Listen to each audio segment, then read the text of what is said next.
Yes. Okay, wonderful. Well, All right, well, we'll go ahead and get started. Yeah.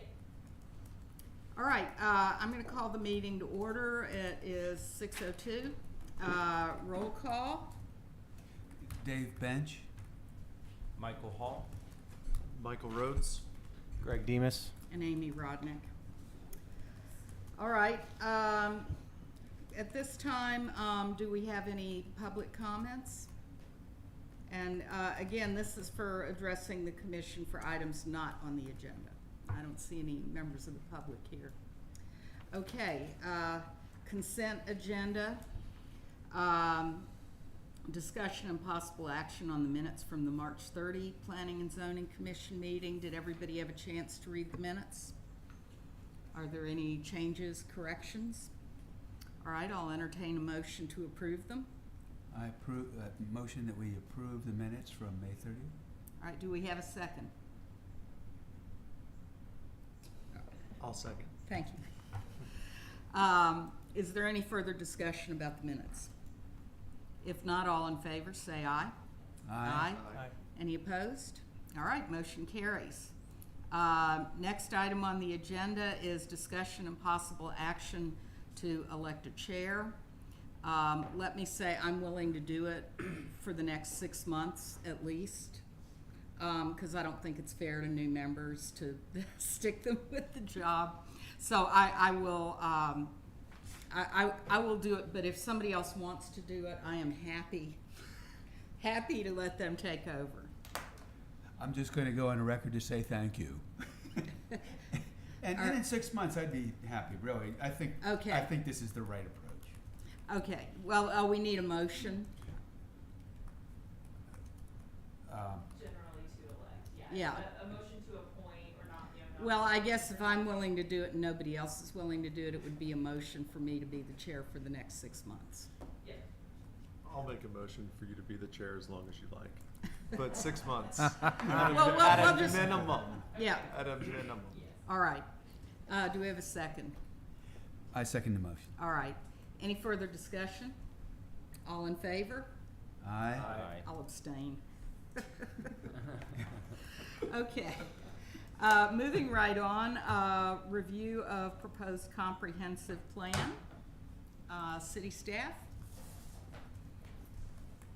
I will pull it up here on our smart board for everyone to look at if you've gotten a chance to read it. But per the statute, the Planning and Zoning Commission is to review the comprehensive plan before approval.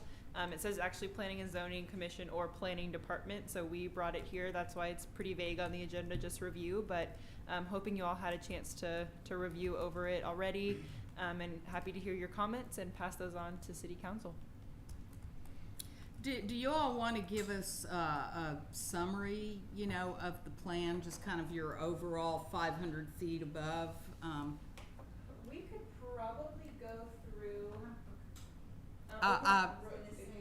Brooke said that she's. I would love to let you, but also I'll be happy to run this too. You tell me. I may have you. I'll tell you. Drive. Okay. Thank you, Ms. Rodnick. Brooke Brown, 307 Nixon Drive. I'm currently a member of the City Council and previously a member of the Comprehensive Plan Strike Force, and am happy to walk through this document with you briefly. This comprehensive plan is a document that is encouraged by the legislature for cities to adopt. The notion being that this plan is a tool to be used to help focus the Planning Commission, City Council, members of the community on what Rollingwood is as a city and what we want it to be as a city, and to preserve those values we want to preserve and to change those things we want to change. And it's a planning tool. As you'll see from, and you probably know this from looking through the document, each chapter of the document after the introduction and the community profile contain recommendations. Those are recommendations that were adopted by the Comprehensive Plan Strike Force and are being recommended to the City Council for adoption. The City Council also wants to get input from a broad spectrum of the community. There have been 3 workshops today on the public workshops on the comprehensive plan, and then we want the City Council has requested that the Planning and Zoning Commission review it and provide your comments back. You'll see that the ultimate result of the plan will be a document that addresses current land use, future land use, parks and recreation, facilities and infrastructure, mobility, economic development, and fiscal policy. And we can cover those. I'm prepared to cover those briefly. And also, I would say that with respect to this commission, because ultimately any zoning matter would begin with this commission, that the chapter, future land use and the recommendations in that chapter would be the particular focus of this commission. As you'll see, there are some fairly specific recommendations, particularly with respect to our commercial area of the city, where the strike force has suggested, recommended zoning changes, and if those changes are to happen, then those changes would come back for this commission as an initial matter. So basically, if we walk through the plan, the first chapter, which is the profile, does 2 things. First, it has a vision statement and a mission statement on page 5.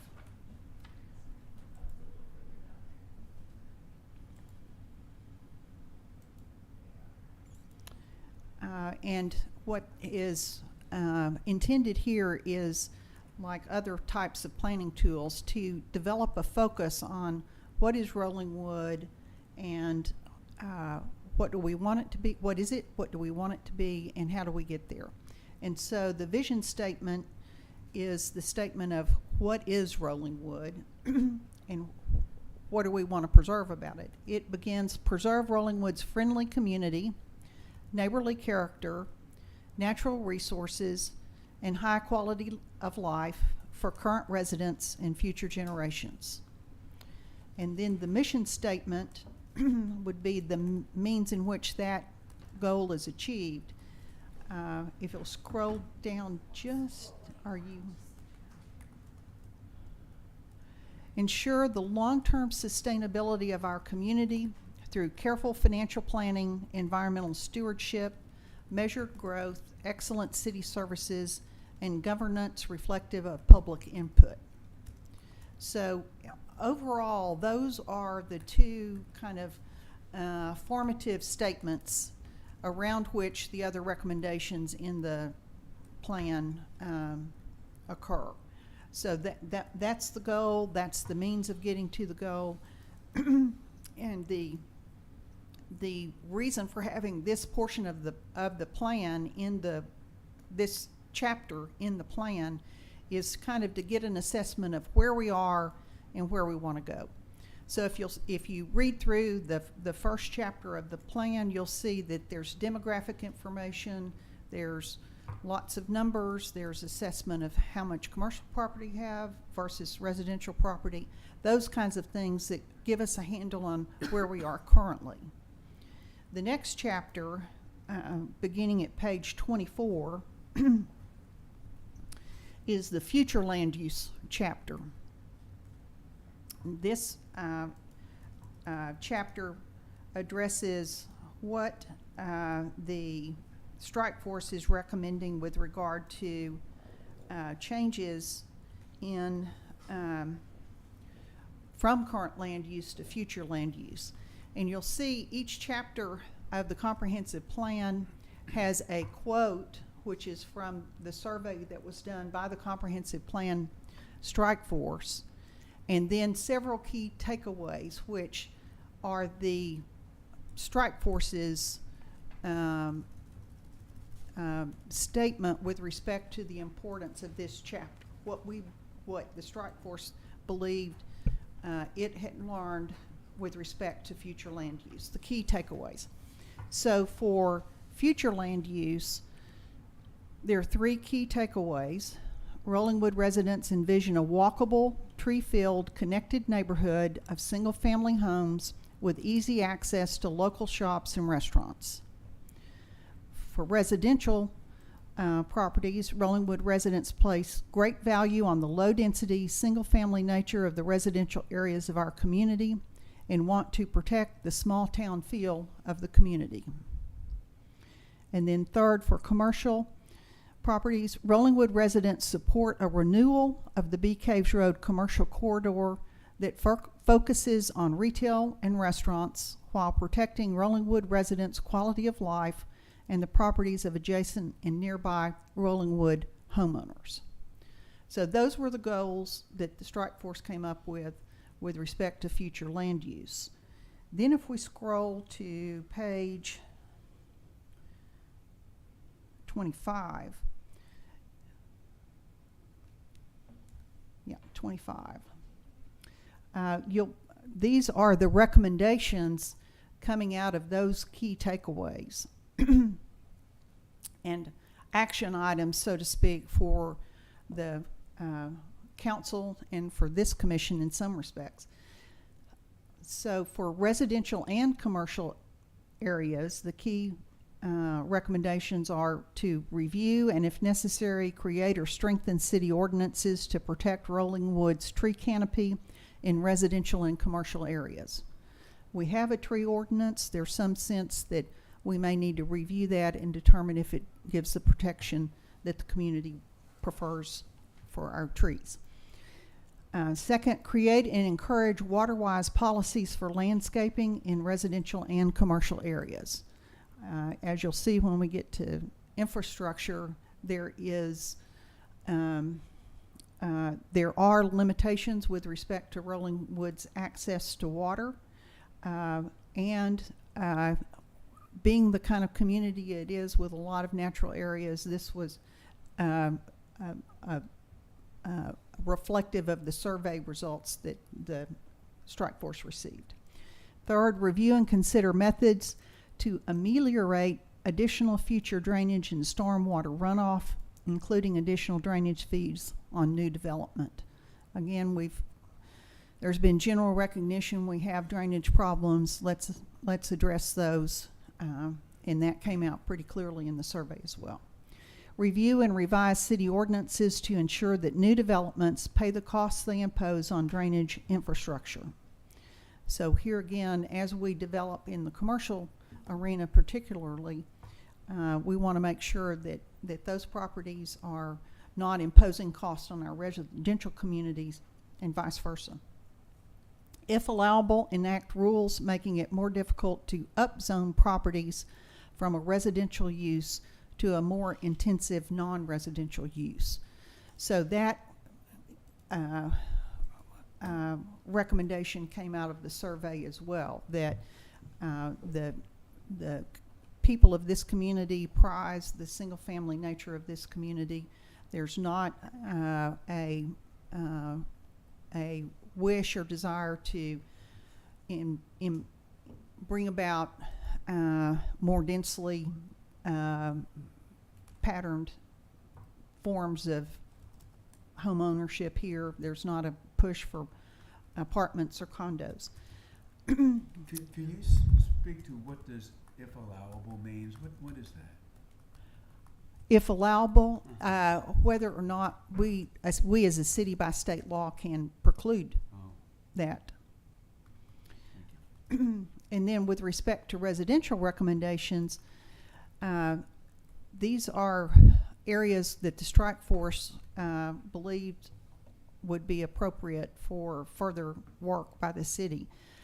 Commission a traffic study to address residents' concerns over the amount and speed of traffic within residential areas.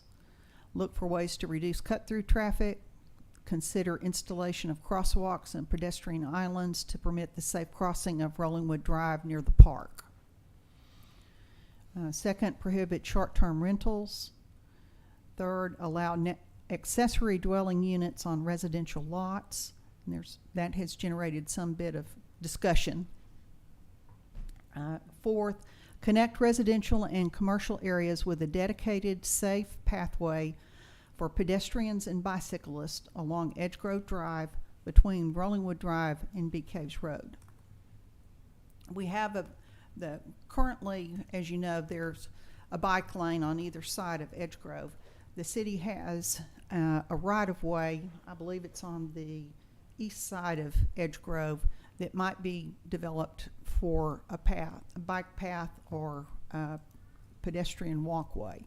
And so that is one of the themes that came out of the public survey and comments that were given to the strike force was a desire to have walkable restaurants to enhance walkability of residents to restaurants and shops along Bee Caves Road. And that strip of right-of-way along Edge Grove might help facilitate that. Also, on the east side of Edge Grove, between Southcrest, which is almost to the creek bed, and the back of the commercial properties, the city owns about 5 acres of land along that creek bed, and that too there might be a plan that could facilitate use of that property or the green belt on the east side of Edge Grove back along the creek to the Endeavor building. There might be opportunity to enhance walkability in those areas. One of the other things you'll see when we get to the commercial recommendations is that there's a recommendation to allow commercial buildings to build closer to, reduce the setback along Bee Caves Road, allow commercial properties to move closer to Bee Caves Road, and thereby use the back setback that is adjacent to Eames Creek and Timberline as additional opportunity for mobility, and we'll get to that later. But this, I think, item number 4 was one of the most exciting parts of this plan, if any part of it is exciting. But there's some ideas along that line that are worth thinking about. Evaluate and consider connecting residential and commercial areas with a dedicated pathway along Old Delana Lane. Again, at the other end of Timberline, closest to the park, there is some city-owned property, and Old Delana Lane runs between the residential housing at the end of Timberline and the Endeavor property. So there's some opportunity there as well. The next page, please.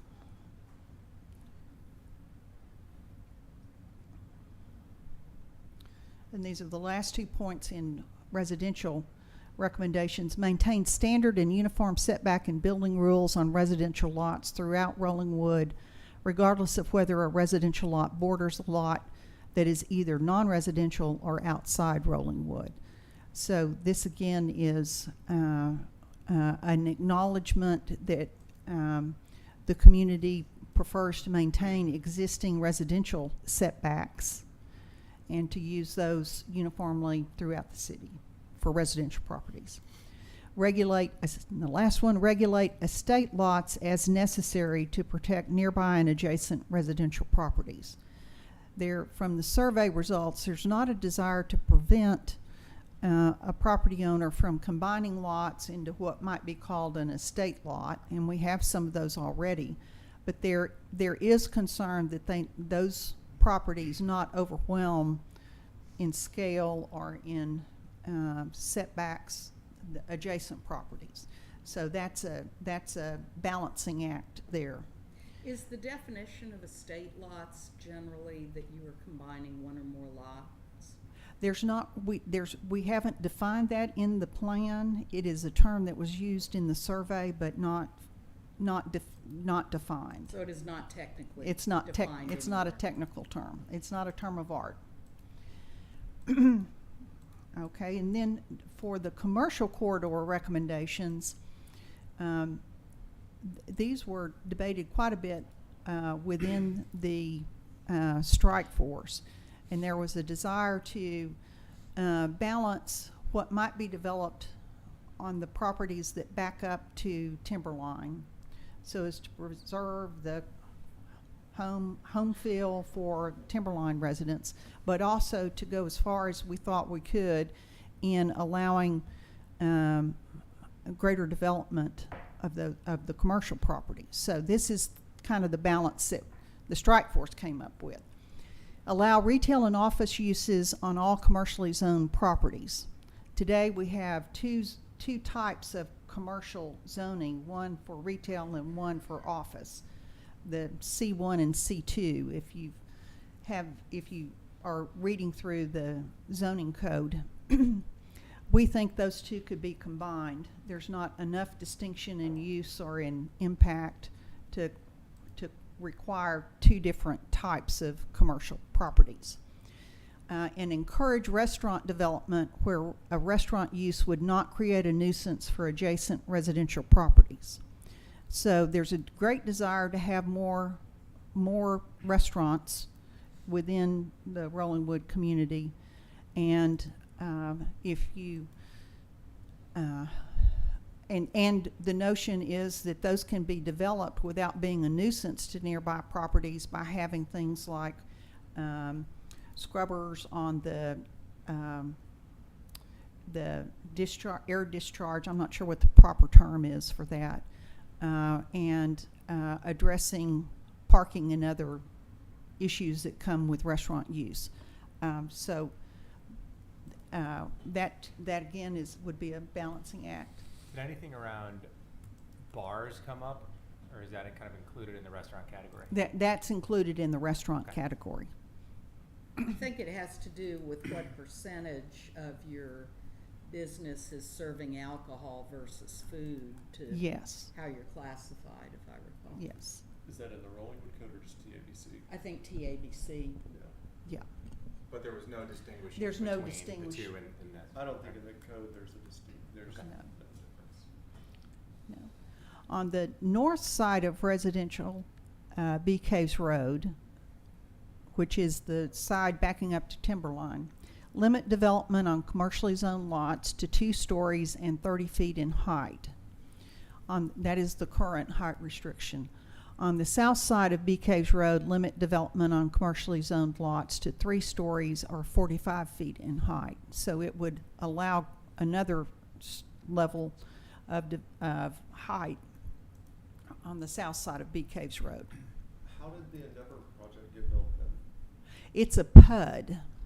And so that was a negotiated agreement for that larger tract. And then same question, on the south side, the office building, I don't know whose name's on the top, but it's, I guess on the east side of the Trader Joe's property. Yes. That's a PUD also? I That's a guess? PUD also. Okay.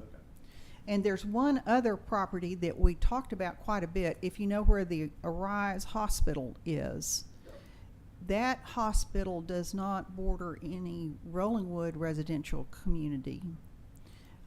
It's currently 2 stories and probably would be a property that would have a high value in a taller, and it would qualify. I believe it's more than 5 acres and would qualify for development under a PUD type agreement.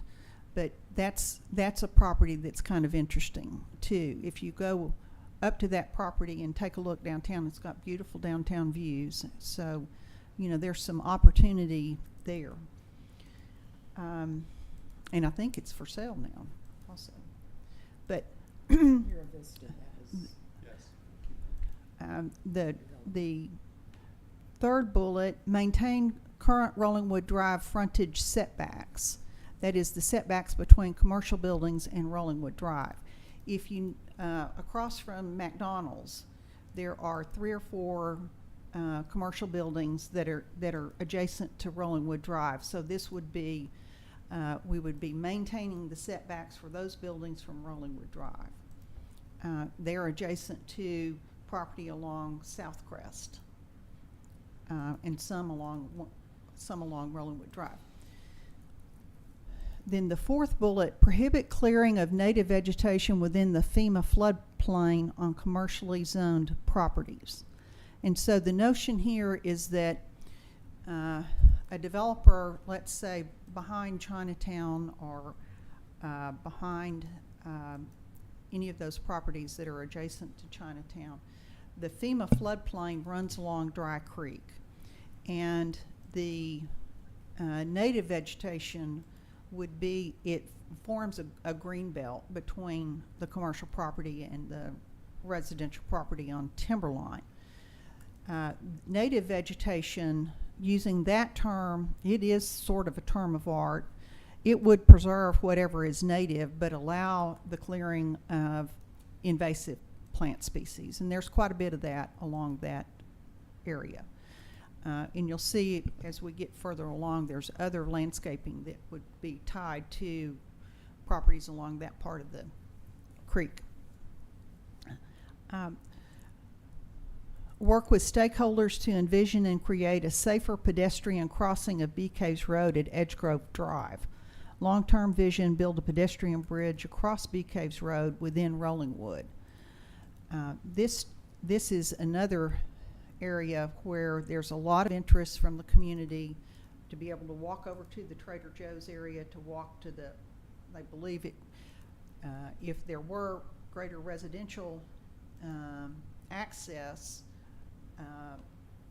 walking or pedestrian, then restaurants which haven't done well there might take another look at this, at those properties for restaurant development.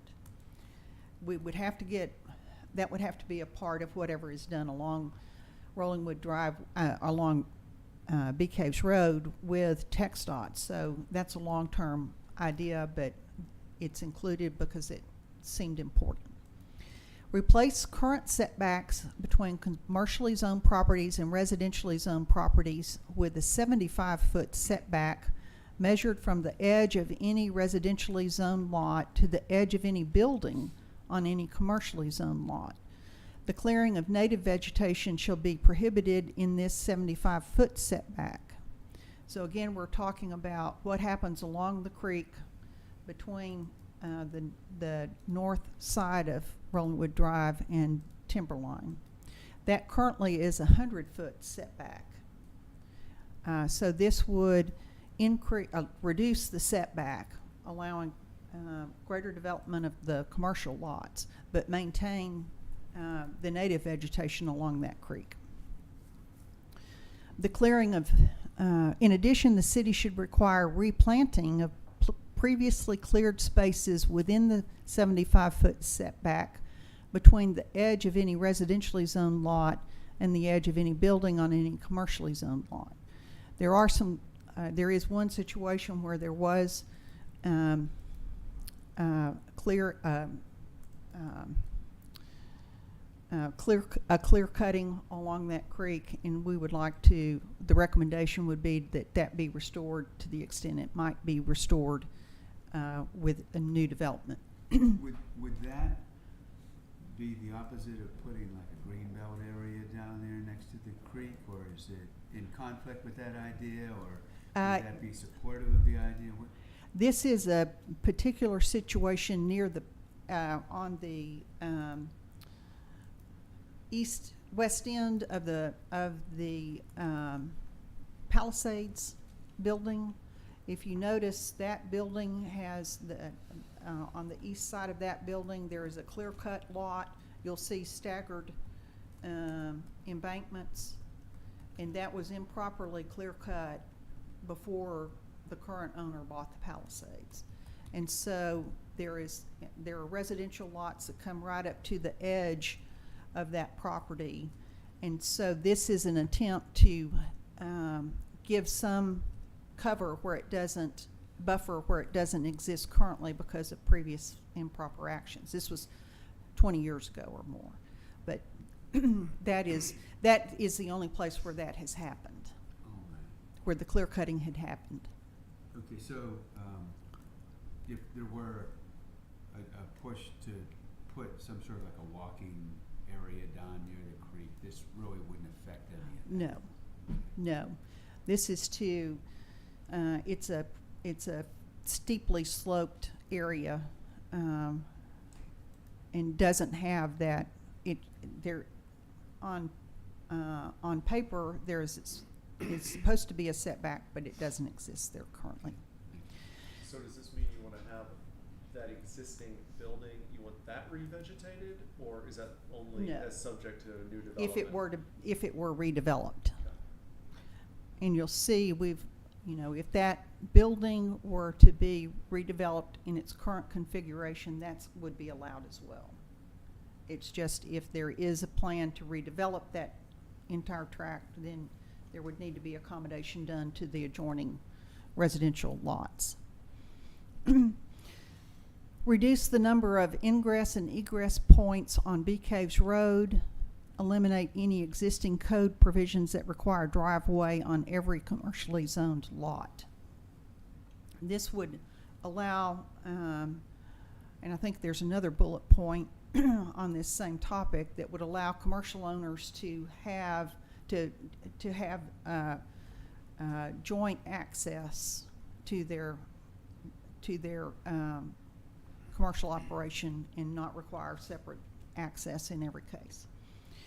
To encourage the building of walking and biking paths on commercially zoned lots along the south side of Dry Creek, sometimes called Eanes Creek, on the north side of Bee Caves Road. So this would be along the edge of the creek that adjoins commercial properties on the north side of Bee Caves Road.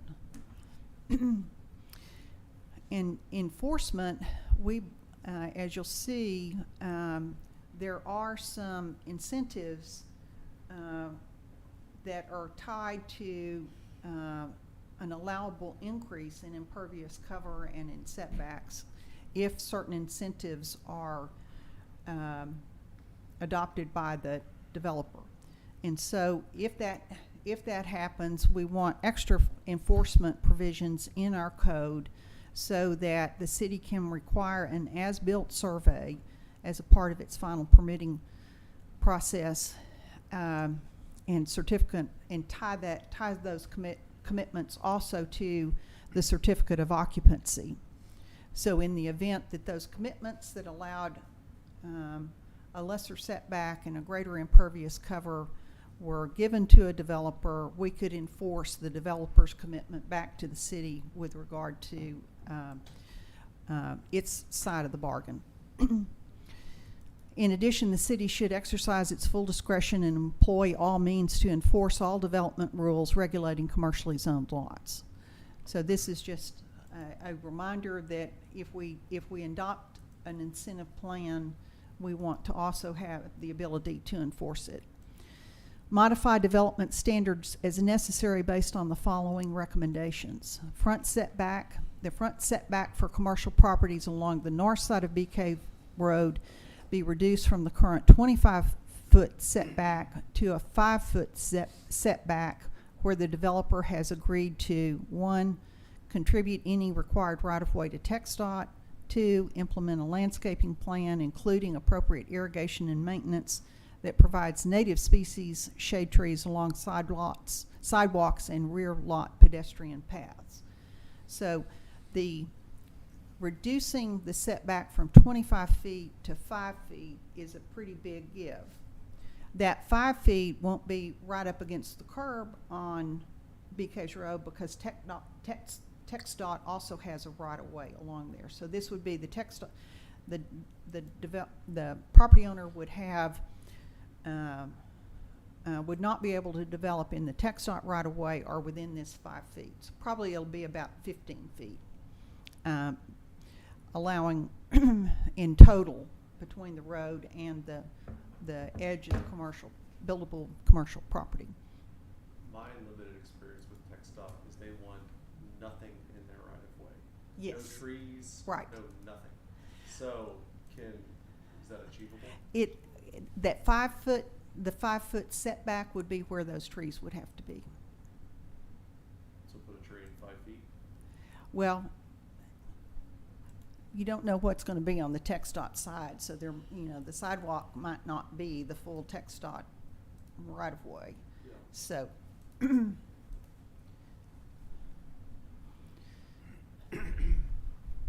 then the next point, but that's an example of the kinds of incentives that would be allowed. You get the additional 20 feet of right of way if you make these commitments. So, on impervious cover, the city should establish commercial impervious cover requirements such that impervious cover shall not exceed 55%. It's currently 50%, provided that no new project development will create any increases to storm water runoff, either in volume or rate of flow of runoff. So this would say you could increase the impervious cover requirements by 5% above what they are now, but you would have to control the stormwater runoff in both volume and rate of flow. Is that a material change? I mean, really, what do you get from that? Well, you get a bit more development. You get 5% more in development, in that- developable space, I guess is. Yeah. So is that, But we'll in the next bullet point kind of layers onto that. Aren't most So- of those properties already over 55% anyways? Impervious The cover? current impervious cover requirements are 50%. Do you know how long that's been? Yeah, how long's current? that been there? Like, if you drive through Chinatown, there's no way that's 50%. I can't answer that question. I just can't answer that question. There is a lot of, I don't know There's how some much stuff behind it, but, yeah. behind it. So if they are over, they grandfathered? Yes. Yes. And Until just- they redevelop, until just, they redevelop, So- yes. But if they're at 80% and they go to redevelop, they gotta come down to 55? I think that would be the case, but I don't know that we have any that are that. Well, part of I don't know, I frankly, I don't know what that is currently. Well, part of the issue with that whole shopping center where Chinatown is, it was built before the 1980 floods. Mhm. And so it was built to very different standards back then. You know, I got on the council not long after that, but there were a number of buildings at the time that, should we just say the building code was probably deficient in many ways. And so we probably still have a lot of those non-conforming Mhm. uses. And I mean, I think this was a good question in I do terms too. of what, what level of redevelopment triggers you losing your grandfathered status. Mhm. Yeah, I mean, I think if you wanna encourage development, And it's hard to encourage someone to take a site from 80 to 55. And I don't, Yeah. I don't know how parking lots are counted, because most of that impervious covers that parking lot. That's impervious, for Yeah. sure. And it was built, over 40 years ago. Mhm. Well, they have some, they potentially have some state, 1704 kind of grandfathering, that would override city code, but Mhm. Yeah, I think the operant question is obviously if they're grandfathered, but how many businesses would lose that status, and how many do we have in Rollingwood that have that status right now, given that, the whole south side, was added into our, I guess, not ETJ, but, when we incorporated a lot of property on the south side that was originally not Annexed. within the Rollingwood city Yeah. limits. We annexed it. Yeah. it would be good to know, like. Yeah, I don't if know. it's how you Mhm. study That would be good to 55, know. Because that's, I mean, a real big gating question on how much you can spur redevelopment. Mm-hmm. And the next bullet addresses this same issue too.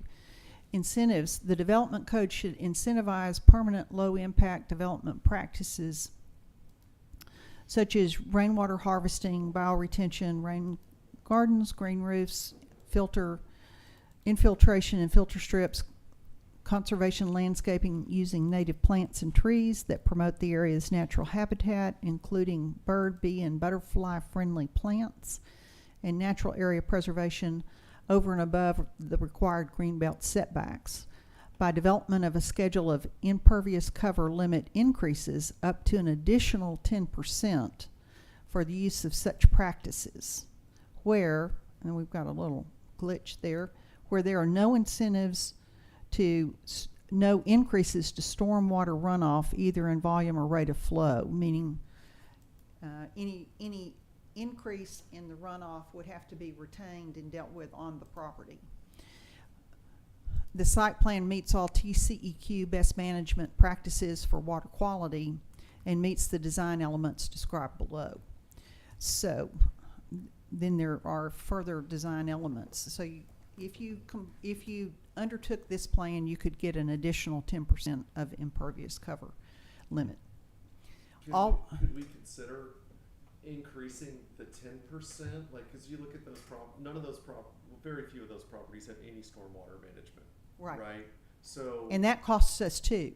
Sure. Yeah. But if you want to incentivize redevelopment, say Chinatown, and I'm keep going back to that, but say they're at 70-80% and they want to redevelop, well, can we incentivize them by saying, hey, if you take care of your stormwater, then you can have even, more or what have you, right? Right. Yeah. But it's a judgment call. It's a balancing act. And your question's a very good one about where those properties are currently. And this 10%, is that above the 55? Yes. So 65? Yes. The next bullet, certification, would be that these incentive commitments would have to be certified. All requirements associated with impervious cover incentives, stormwater management, and water quality be mandatory, not subject to variance, and enforced by requirements for engineering certification that the design meets all requirements as initially submitted in the permitting process, and for engineering certification that the design as built meets all impervious cover, stormwater management, and water quality requirements before the issuance of an occupancy permit. So this is the enforcement side of the incentive program. Mike, to your point too, is maybe you even explored you're allowed to maintain your grandfather status if you're 75 or 80 or whatever it is. Especially you can if you, build back to especially that if you level improve if you do all of those things and you manage your stormwater and all that, because we're already at that level anyway, so you're not any worse off. You're getting the stormwater management and the green roofs and the whatnot. Are there flooding problems along Dry Creek? Yes. Mm-hmm. There have been times. Well, okay, are there flooding problems downstream of Edgegrove? Yes. Or are they only upstream? Downstream as well. Only for the commercial? Because there's no flooding issues on the residential There's properties. not on the residential, but the strip of land, I have seen Bee Caves Road totally washed out in front of Chinatown, the pavement gone. I've seen it where you can't, and you couldn't get any closer to Edgegrove than about where the Chevron is due to high water. We've had one, we haven't had a death, but we've had several cars that wash into the creek near the car wash and have floated down. There's been times when, I don't know, there's been times when the bridge across the creek between Vale and Zilker Park has been impassable.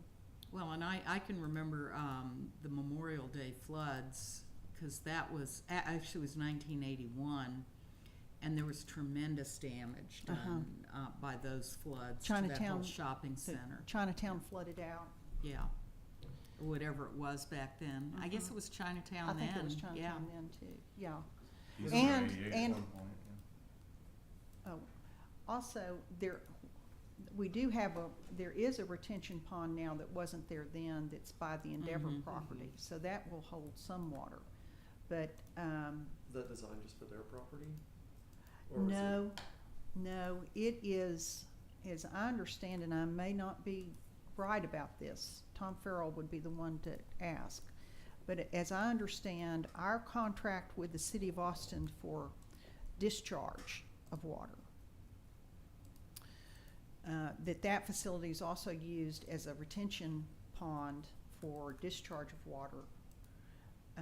If we are exceeding the contractual discharge limits under our current contract with City of Austin.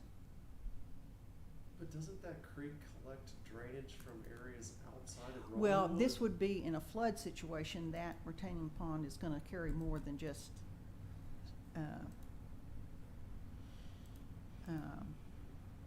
stormwater, yeah. Well, I know Or in- normal discharge, or, you know, what do you call just your regular Yeah. sanitary, I sanitary know when they discharge. built the Chevron station, that I was on the council when that got built, and they were required to have a number of retention ponds, I Mhm. believe. And after the Memorial Day floods, I think the whole shopping center was trashed, and they rebuilt it. But at the time, nobody required them to build it to any higher standards other Mhm. than possibly adding retention ponds. Right, and it is FEMA regulated, development along that creek bed, it is in the FEMA floodplain, so TCEQ and, has regulations about, they would have to sign off on any development plan along the creek within the floodplain.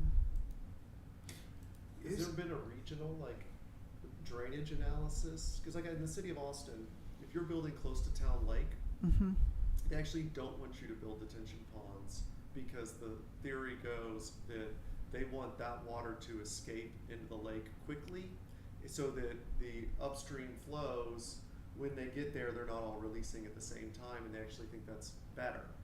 I mean, I don't, really know if that's accurate, but I think that, it's because all these once you get, past the Endeavor building, there's no properties to really flood at that point, right? right, well, there's the bridge, but once you get past the bridge, Yeah, it seems there is. yeah. Has that flooded before? What You're talking happens the bridge in is that Wallingwood? the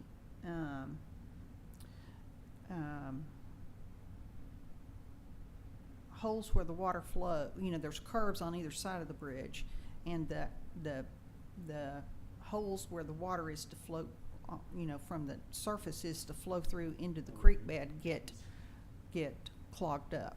I don't know that the stormwater's ever risen above that bridge, but it gets flooded for that reason. Well, and Is we, there a- we don't know what standards were in effect back then Versus now, yeah. now. I don't think the FEMA standards were what they are now, or the TCEQ standards. Is there any opportunity for new development along bee caves anymore? Is there space that can be developed? There are 2 lots that are on the north side that are not developed. They're pretty much right across the creek. The creek runs right through the middle of them, but they're between the Chevron and the bank building in the Endeavor Center. There are 2 lots there. And then there's, I believe, and I'm not sure what the status is, there's 1 lot near Rollingwood Drive that has a very steep access to Bee Caves Road, and I think it is under development now.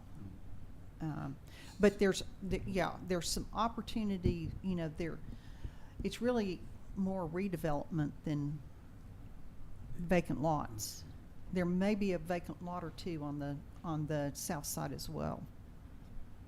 Would it be fair to say that really what all this is about, because we're not a walkable city right now at Mhm. all, and a couple of times I've walked to Trader Joe's and realized I needed something at Randall's, And if you ever want to have the most unpleasant walk of your life, just try walking from Trader Joe's to Randall's. There's no shade. And there's no excuse for that. Mhm. You know, I mean, if we're gonna be a walkable city, we need pathways, bike trails, and as Tom Farrell aptly put it at one of our neighborhood get-togethers, he wants a corner pub, you know, Yes. that he can walk Yes. to. So, you know, I guess the question is, are what we're trying to do is maybe encourage someone who has the money to come in, buy up this stuff and tear it down Yeah. and develop something attractive. Right. And my other question, and I would be interested to know, has the council and the committees that have put this together, have they looked to other cities or parts of Austin or other places to see how other places have done this in a good way? You know, I'd be interested to know Mhm. that. Mm-hmm. I mean, I'm not expecting you to answer it right now if you don't know, but I Right. think it would be interesting if somebody said, oh, you know, there's a part of Austin where they did this and it looks great, you know, I'd want to go over there and take a look at it. Mm-hmm. There's not been very much of that. It's been by the members of the strike force looking at, you know, data and looking around at properties, but there's not been a real survey of our commercial community for that purpose. Yeah, has there been any discussion with developers through this process too? No. Well, there have been, early on, there were 3 different commercial developers that came and talked on one evening to the strike force. One included the Alliance Bank from a, you know, financing, giving the point of view from a financing perspective, what's important. And then 2 commercial developers who were just advocating that we open up the zoning as much as we could to encourage further commercial development. But that's been it. It'd be interesting, somebody Mhm. like an Endeavor or whomever that's done this 1,000 times to be a consultant saying what's realistic and Right. and also an analysis on, you know, I mean, ultimately it's all going to be demand driven and what you can effectively get, you know, what's commercially viable. And you know, you get through all this and, you know, if developers say for whatever reason, traffic issues, you know, access issues, et cetera, that it's just, you know, you can create all the incentives you want, but we don't think there's any restaurant that can survive in this location for traffic count or Right. whatever. You know, it's never going to get you over the hump unless there's demand for it. So there might be some thoughts from a developer around that too. How that can be encouraged. Right. Yes. I think that is a task worth taking on. Was a commercial property owner on the strike force? Yes. The, There was some input from. and the director for the Westlake Chamber of Commerce was a member of the task force as well. So the next bullet point, these are the design requirements to lessen the impact of commercial development to adjacent residential properties. So these are the concerns of the Timberline community with respect to development along Bee Caves Road. Where roofs are visible from adjacent residential lots, roofs of commercial properties are visible, the city should adopt appropriate design requirements that mask or eliminate the impact of building mechanical elements by requiring such elements to be located at ground level or not on roofs, or if located on roofs, masked by the roof. Require solar panels to be masked. Require the site plan to provide a vegetative buffer and safety features between a residential lot and a commercial lot where there is no greenbelt, topographical, or line of sight buffer between the commercial lot and any residential lot. What is the requirement that solar panels be masked? Is that because of reflectiveness? Yes, because of the reflectiveness, and if you're a homeowner looking down on that roof, it's not unattractive. I would think it was attractive.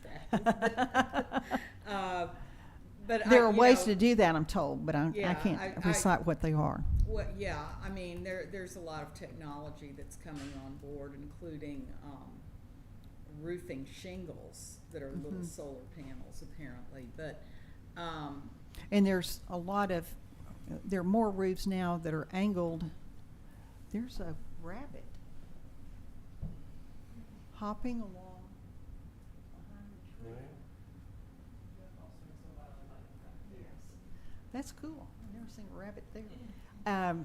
The angular roofs can also do some of that. Angled roofs can do a lot of that. yeah, I mean, I can see it from the standpoint of possibly being highly reflective or something. Yes. But maybe that could be It's a bunny rabbit. pared down a little bit more. The next bullet, the city should adopt lighting design criteria to eliminate impact to adjacent residential properties, down-chilled nighttime lights, adopt standards consistent with the dark skies lighting policies of similarly sized Central Texas Hill Country communities, the International Dark Skies Communities, or other state-certified dark skies organizations. It's interesting that that's in here, but it's not in the residential section. Yes. And there's, the residential section was, received very light treatment.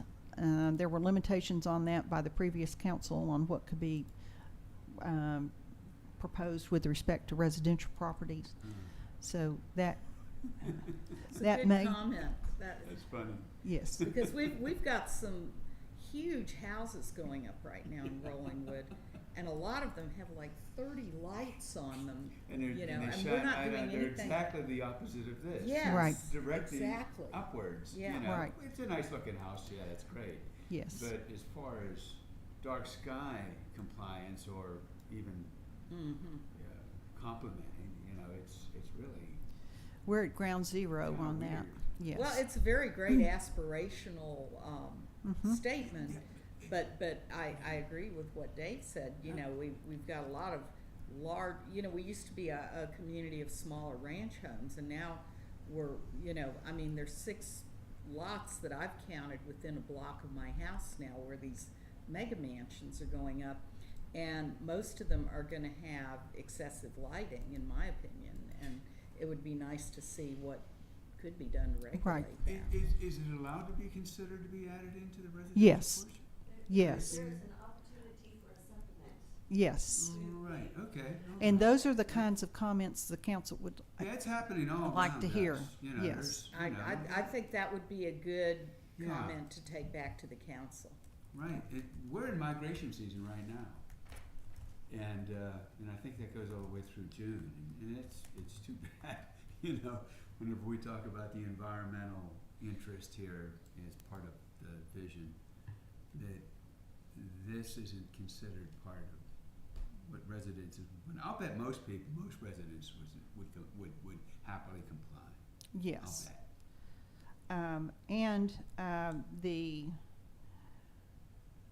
These were developed from, partly because of what Endeavor agreed to do. You know, they've got a parking garage that adjoins Timberline Properties, and they did quite a bit of work to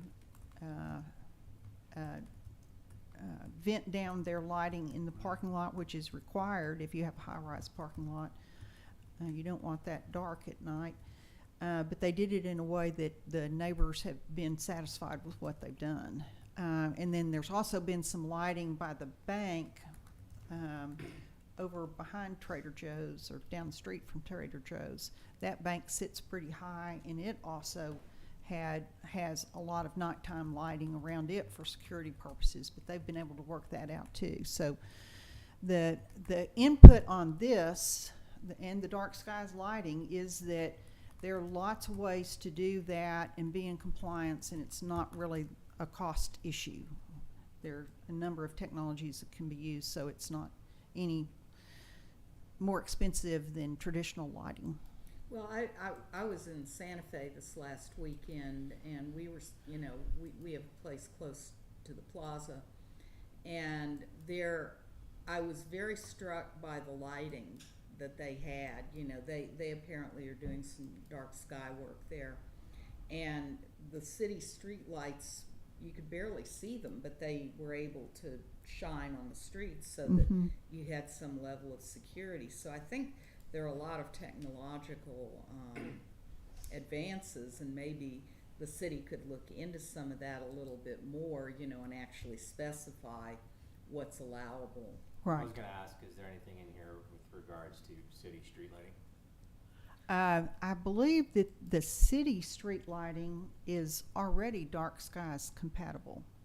And that was done maybe 5 or 6 years ago. But I can't, that is just, what I think it is. I can't certify that, but yes. I think the city several years ago adopted dark skies lighting for streets. Does dark skies regulations, and obviously it applies dark skies, but does it govern impact to neighbors? Is that a part of that as well? I guess my question is, based on where we sit in the surrounding, you know, city of Austin, et cetera, you know, there's probably no way we can actually achieve dark skies, whatever that might mean. So does it also govern the impact to neighbors? I think it sort of sounds like maybe two different things. We got these lights that we don't like because they're shining on us or just overwhelming. You know, is that just as it relates to dark skies, or is that a neighbor thing, and how's that regulated? I'm curious. Well, I think it's yeah. both. I mean, I think it's Mhm. shielded, you know, like, so you don't see the bulb. It's generally like fixtures that meet that. Yeah, it's how do you, you know, weigh security versus irritation to neighbors. You know. Plus, you know, if we're gonna be an environmentally friendly community, we don't wanna be wasting electricity. Yeah, I guess I'm wondering if you meet dark sky requirements, is that also going to inherently protect your neighbors? I guess it sounds like Yeah, I yes. think it did. Yeah, Mhm. I don't know, I can't answer that. But I know that Dripping Springs is now certified dark sky, or applying for certification. I'm not sure if they've got it yet, but I think they're applying. And a number of the communities further west have adopted dark skies design criteria. I think the stop sign at, what is that? Bettis and, what road is that? You know the flashing red stop sign? Oh, yes. Riley, That's yeah. gonna kill us anyways, so we gotta fix that first. I was just thinking based on our urban location and surrounding areas, you know, achieving something that Dripping Springs Yeah. might be able to achieve is probably not realistic, but does it also just impact the lighting overall in the neighborhood and how it impacts neighbors and all? Yeah. And the other thing that was interesting is there's a lot of, I don't know if we have any sort of master planning for our street lighting. It seems like there's parts where there are 3-4 street lights right in a row. Okay. And then you'll go and there will be like 3 streets that are pitch black. Oh, yeah, it's. So I don't know if there's any sort of it's regularity in terms of horribly how we inconsistent. planned out our street lighting, let alone if they're like dark light compatible, like, and I would just think from a safety perspective, particularly as, you know, city of Austin grows around us, that those really dark streets could potentially be a lot more at risk than, you know, Okay. a street that's super well lit. Okay. I hadn't thought about that. That did not come up in the task force. Good comments.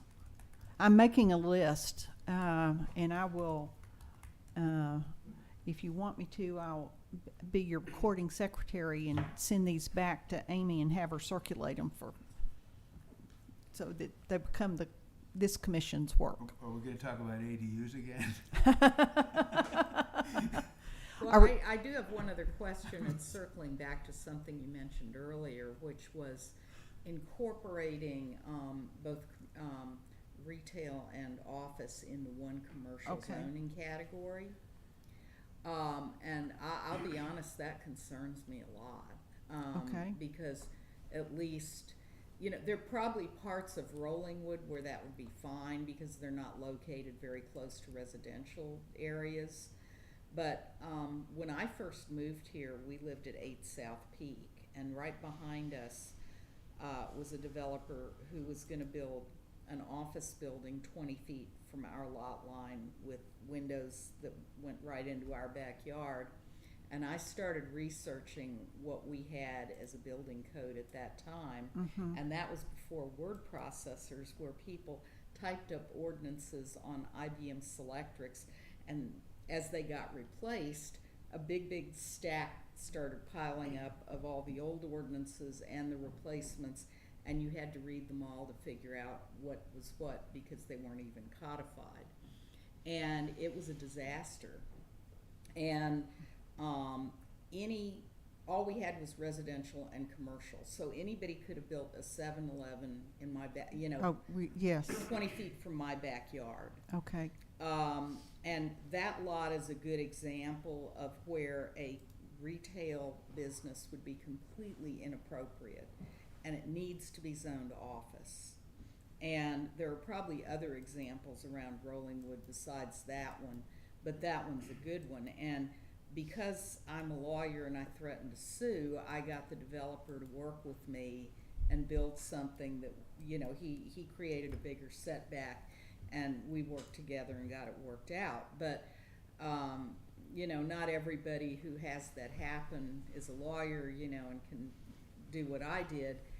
And I am very concerned about rolling those two in together back, because we worked hard to separate those categories. Okay, And if we're gonna roll them back in, yes, I think, I saw the 75-foot setback, and that might give some protection, but I would certainly want to know what protections to residents there would be that they're not gonna get a 7-Eleven. And even 75 feet, how far am I from that wall right now? 50 feet?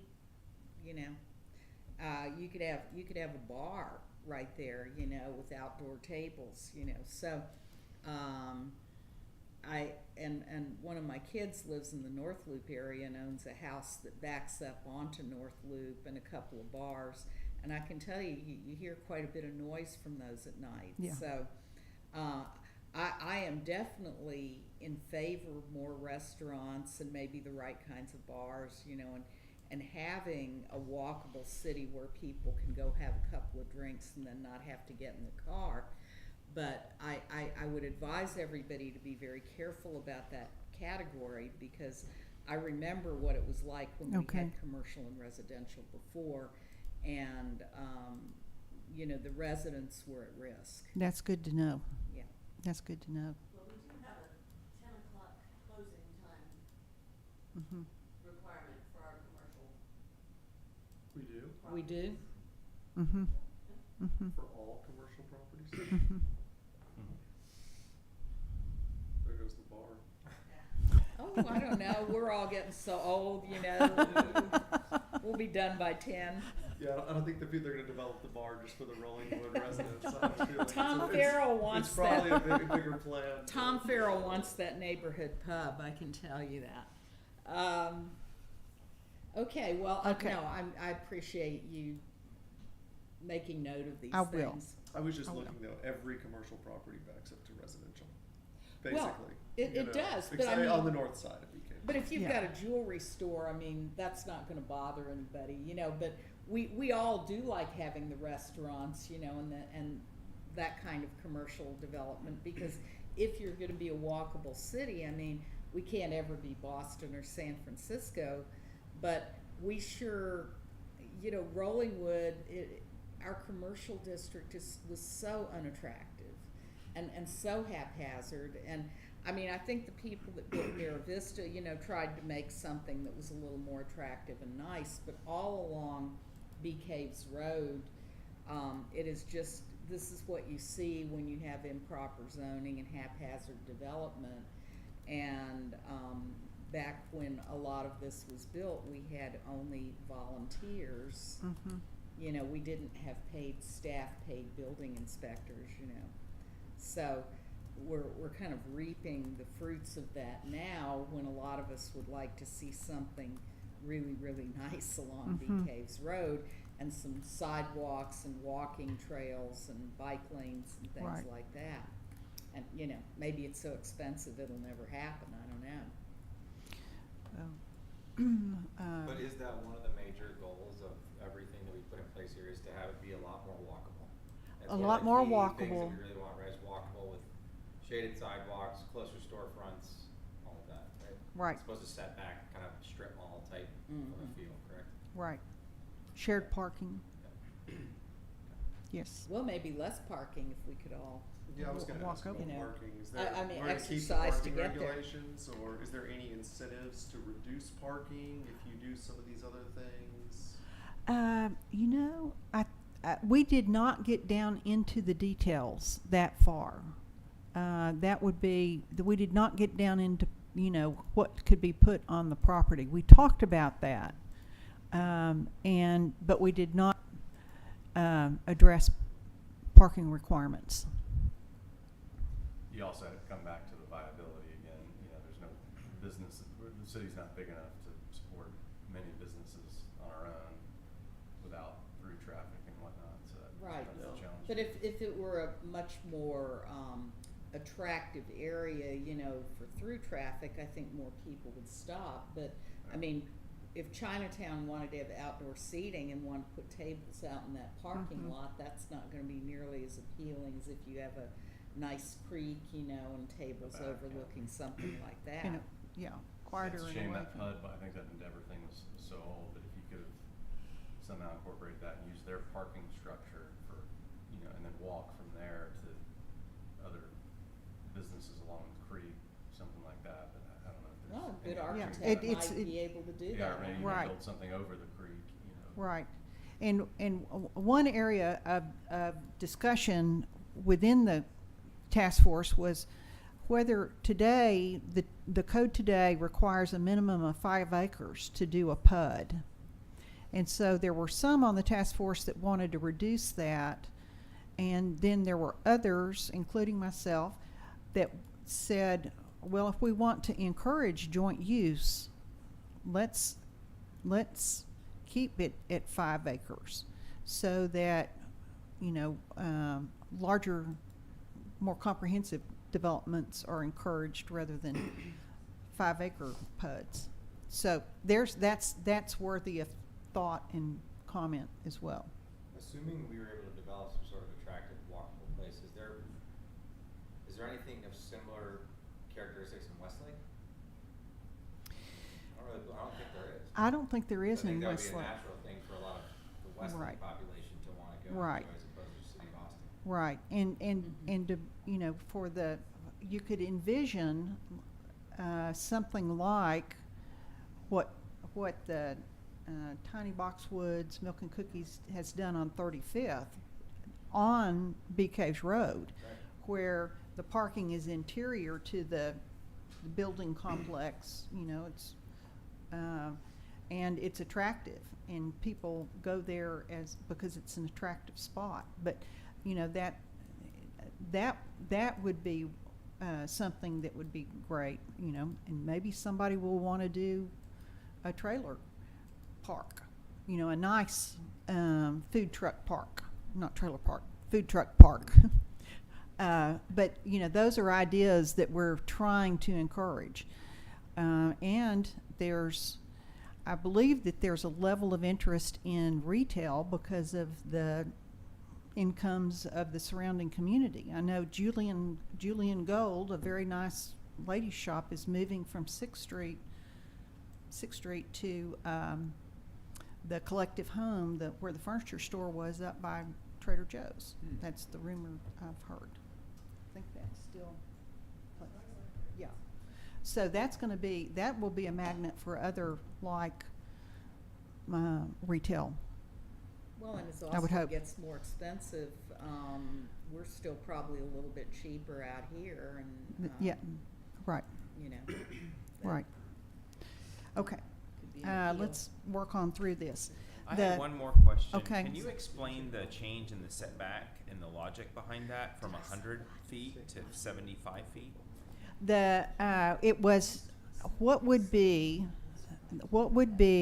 the appropriate amount of buffer to maintain, because that setback is between the properties on the north side of on the north side of BK's Road and Timberline. And there's the creek there. And so, and the creek is a pretty good portion of that 100 feet. And it'd be a pretty good portion. Mostly that creek bed will be in this 75 feet, so it's not really high developable property. But the notion was, what amount of, can we reduce that buffer and still protect the single-family home neighborhood feel for property owners along Timberline? But would that mean someone can build a building 25 feet closer? Yes. Yeah, so I would be against that. Okay. Personally, because I think that those two are kind of incompatible if you're trying to push the buildings back the opposite way and, you know, create a zone where you have walking, biking, all those kind of things. I don't think putting buildings then closer, especially if the zoning were combined, that would be a great idea. So I have some concern Okay. about that. And I It's do trying live to on create a more Timberline. developable area, cause it's too narrow right now to build anything of scale, so it's trying Trying to give a little bit more creating buildable something area you to can the actually build commercial. something on, but still maintain enough setback, but obviously. you And can't make do it more balance. attractive, you know, and give I do think incentives it's to make it helpful more that attractive. Most of those houses are high, you know, relatively high versus the street, but of course noise can travel up there too, so. That was a buffer for a very long time, and there were a couple of folks that used to be very active in the city who wanted to get a zoning change and build office buildings where all those houses are now. And most everybody on the council had the same position on that, and that is, you get all the neighbors that back up to that to agree to what you want to do, then we'll consider a rezoning. And of course, Mhm. they weren't able to get anybody to Mhm. agree to it. So they, you know, that's how those houses all ended up there. But up until Rollingwood got built out, it was considered not that buildable because it was steep and, you know, it was kind of hard to build on. And as it turned out, they were perfectly able to put some nice homes there. Okay.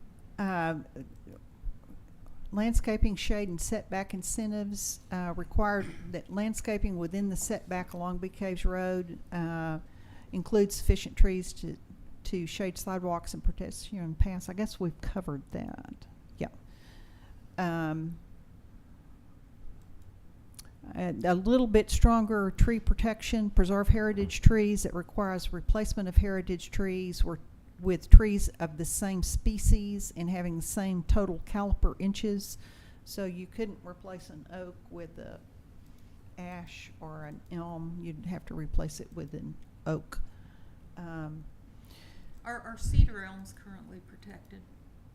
I believe they are. Okay. I believe they are, yeah. Safe harbor.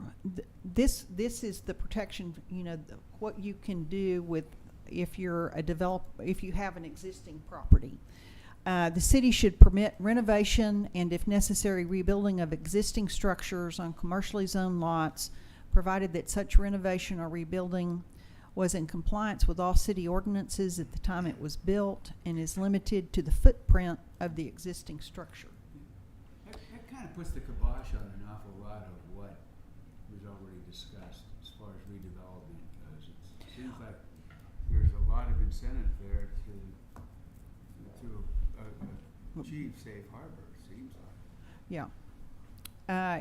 That's a trade-off so that we're not, you know, if you're the existing property owner, then you may have concern that the height limitation, well, I guess that's been in place for a long time too, that you would not be able to, you would lose property value from some of the new requirements.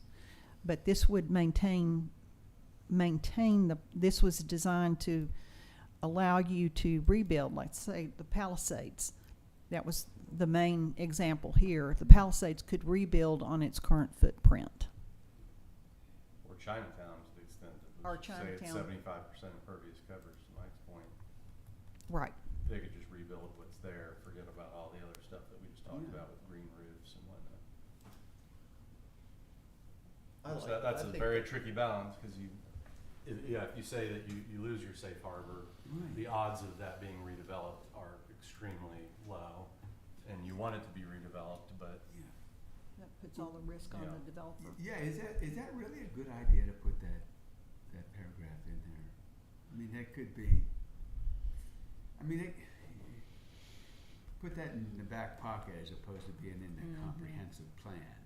You know what I mean? It doesn't feel like it's preserving or improving the quality of life and existence within Rowanwood. It seems like you're kind of turning a blind eye to what would otherwise be not very good. or you may just need to attach some of those other things to it. I think if you get rid of it altogether, you're also, the unintended consequence is that Chinatown is never redeveloped, and in 40 years it's a dump, and it just makes no economic sense to Right, you'd allow them to grandfather it, provided that there are some That they do stipulations something, in there, that they yeah. do some sort of thing to beautify the property or bring in more Do- environmental. That's what I thought, where you said you Right. get 10% bonus, I'd say the bonus is you Yeah. get to redevelop to, You see to this this as an if you incentive, do then, these a other positive things. Right. incentive. You do. Well, I don't know, I see it, I don't know, what if something burns down, you gonna tell somebody they can't Well, that's a rebuild different, it? that's a different deal. I mean, I don't think you can even do that. That depends And- whether they torched it or not. That's a different deal. Usually That's there's a all- rebuildability clause that is Or, not or subject to if it's development. like an act of God or something like that, you know, like, if you put your restaurant in a shopping center and you didn't know that the engineering studies were all bad at the time, you know, that may be one thing, but, I think it ought to be, sorry, go ahead. no, go ahead. I think if you wanna encourage development, you know, I get the comments about, you know, is that gonna encourage the development we want, and perhaps not, but I go back to the impervious cover, which is what developers care about, and so if you're gonna give them safe harbor for something, give them that, but let them comply with new ordinances, and then we're getting Okay. more of what we want. Right. So, right. you Yeah. know, but Yes. but I don't know that you can just restrict someone from rebuilding. in Yeah, some I spot. mean, if you're just changing a brown shoe for a black shoe, what's the difference? I don't know what the old ordinances used to be, what the old zoning was. And if someone said, okay, I got this footprint, and I'm gonna comply with the rules that were in place at the time. I don't know if over the past 20 years, if the height requirements have changed or not. And if they have, I think that needs to be reviewed. I mean, if someone said, okay, if the height requirements were double what, I don't know, were they double what they are today? And if they were, then somebody could go double the height requirement because that was what the rule was 20 years ago, or what? I mean, I just wonder, it just, I don't think it says that. It says that if you were in compliance, then you can rebuild. It doesn't say you can rebuild to what the ordinance was at the time. Yeah. Like, from the impervious coverage example that you used, like, this would make the Chinatown property significantly more valuable, because you would buy it with a grandfather clause of 75 to 80% impervious coverage, therefore you can rebuild and still have that, right? So that in theory would, I think, make it much more valuable. So I think it would be great to have a provision here that you can rebuild, provided that you do something along with, to reflect the rest of the intent of everything that we read up to here, which is Okay. beautifying our commercial corridor and doing all the other stuff that we want done. I think that should be considered.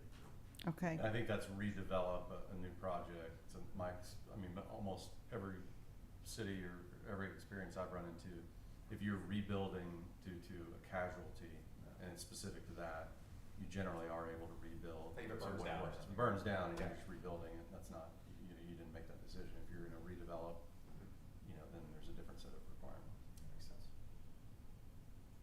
Well, I think bottom line is we want to encourage more attractive development, so we don't wanna have things that are at odds with that, you know, saying, well, yeah, we want this, but your place burned down, you could build it close to what it was like before, even if we haven't had those ordinances in 40 years, so. Mhm. Or somebody buys Chinatown and just builds a brand new strip mall looking thing with the same exact footprint, a gigantic parking lot. Yeah, Right? It would at least be better if they had to. That's, well, that is a Something better piece with of it. land that if somebody, had enough money to come in, you could do something very attractive on that Absolutely. slot. I think money's coming. But it's not even just about having enough money. Again, it's gotta be Yeah. economically viable. Well, exactly, and they're not That's the gonna hard do part. it It's unless. harder than the money. Yeah, but, you know, there's a lot of affluence in Rollingwood and Westlake Hills and surrounding neighborhoods, and I think, there's probably a demand that has not been met Mhm. for some high-quality commercial development. Yeah, and if you have something like this in there, written the way this is, then the money's coming. But still, you know, someone who is in business is gonna say, well, how can I do this as cheaply as possible regardless? And if I'm allowed to just comply with the old rules, then I'll do that. I think the likelihood that someone goes and scrapes Chinatown and rebuilds it the way it is cheaply is probably really low, right? I mean, it's gonna be, they're gonna beautify it, I'm sure, when they do it, whether or not we require them to, or they're required to, but, you know, I'd like to see it where those properties can take advantage of what they have, yet improve on it to incentivize it. I mean, I think we Okay. have a lot of things I in think- here that are more permissive, but taken as a whole, it doesn't feel like In- it is, you know, that we're really trying to incentivize when you look at all of it. So I would just encourage, you know, kind of looking at all the things as they go together. And, you know, I think if we don't feel, if the city doesn't feel like it's a good incentive, then certainly developers aren't. Right? Yeah. I mean, they're gonna be much more critical than we ever are. I would think developers would be drooling to get some of the properties out here. I mean, I deliver Meals on Wheels in East Austin. And, I mean, just discussion of gentrification aside, there is a lot of money being Mhm. poured into East Austin right now and developments. And so it's out there and, you know, I would think We There could get would our be- fair And share. It's Yeah. out there and it's a bit out of control too, isn't it? it is. I mean, it's going, and that's part of my point. I mean, if, you know, you wanna do everything as cheaply as you can, but if there's an opportunity here to apply some set of rules that they're all there, you know, use them. You know, let's apply this stuff. Let's say, okay, well, you know, we're talking about we need to have this so much tree cover and we need to do these things and just do it. Well, it The seems money's like, coming, it's coming. so it seems like the overall theme of what we're saying here is that we feel that item number one is that there's adequate protections to protect the residential area from the overdevelopment of the commercial area. I know that was like objective number one, right? But then like objective number two, what we're saying is that there may not be enough incentives in here Incentivize, to yes. develop. Now that we've defined adequate protections for the commercial area, there's not enough incentives in here to develop it to its fullest extent. Right. Well, if they, I would if agree they with think that. they can make, you know, if we're saying we want quality commercial development, you know, something that's gonna be attractive and really improve the Bee Caves Road corridor, just from what I'm seeing going on in the rest of Austin in neighborhoods where you have 20-somethings mostly who don't have the resources that a lot of the people that live out here have, I think there are plenty of people, if they got an opportunity, you know, have the wherewithal and the motivation to come out here and do something different. And we'll see if we're right or wrong. If we're wrong, then Chinatown's gonna, you know, be there 40 years from now. Yeah, I think that goes back to my question is what's viable? You have tremendous amount of density of population in East Austin that can drive rents such that it becomes cost effective to develop. I think that's the question here is do you have the population density, whether it's transitory or here, to be able to justify the rents that you need to be able to do all of our green roofs and Well, whatnot. and I mean, that the commercial restrictions that we want to put, especially on the north side of Bee Caves, are probably the lowest, would be compatible with the lowest commercial zoning in Austin. So if this was a corridor in Austin, you'd have 60-foot height, 90% cover, so on and so mixed use, et cetera, et cetera, et cetera. And so we're not giving that, so we got to give something. right? Mhm. Or it's not gonna happen, and I don't have any fear that there has been no new development in Rollingwood on bee caves that isn't high quality. Like, what? I mean, nothing. Everything's been incredibly high quality, right? Since when? Well, in the last 10 years, what have you? Mhm. Like Endeavor Mira- Building, from Mira Vista or Mira on. Vista, and I mean, that's all high quality Sway, stuff, all right? I Mhm. mean, there is no market for low quality in this area. So I mean, if our expectation is that someone's gonna come and do something that really, frankly, is low density commercial, I mean, you gotta make it easy, or it's just not gonna happen. Or I think you almost, yeah, you're kind of striking this and going back to the bonus, 10% on, say, you know, up to a maximum of what you currently have is your bonus. Well, I guess a part of it, you know, if there are developers on the strike force, you know, they're gonna have some sense of what's viable and what's not.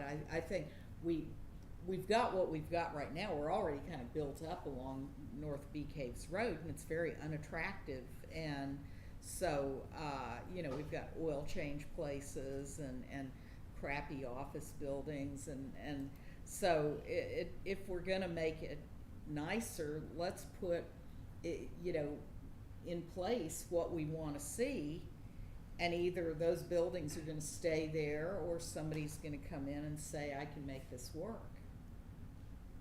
And I mean, I also wonder if, like, what's magic about, you know, so you got a buffer off of the residential, which is what we want. Other things about Height limit. walkability, trees, so on and so forth. And you've got to deal with drainage. So why the 55%? Like, you know, why not give more? Because that's what's going to make it happen. If they're going to deal with drainage and they're going to have the residential setbacks and so on and so forth anyways. What Like, the, where did what that the come from? debate was it's more than what's in the current code. And then with the added 10%, that's where we didn't want to give away too much on the impervious cover Why? because we wanted the incentives.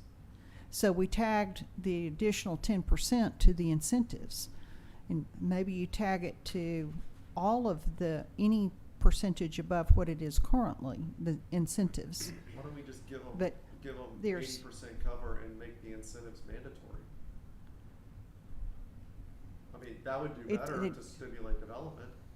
And then you get them anyways, and you don't have to hope that someone wants to put more cover in. Because what if a site can't get to 50? What if they can't get to 55% because they're in the floodplain or whatever, and then they never avail themselves of that and have to pursue the incentives? So then we don't get them. We're also over the recharge zone of the Yes. Everest aquifer. Yeah. And if you let them pave over the whole aquifer recharge zone, we don't get any water in the aquifer. So there are Don't they have to meet TCEQ Yeah, they have requirements to meet and drainage and distribution, all of this? TCEQ anyways.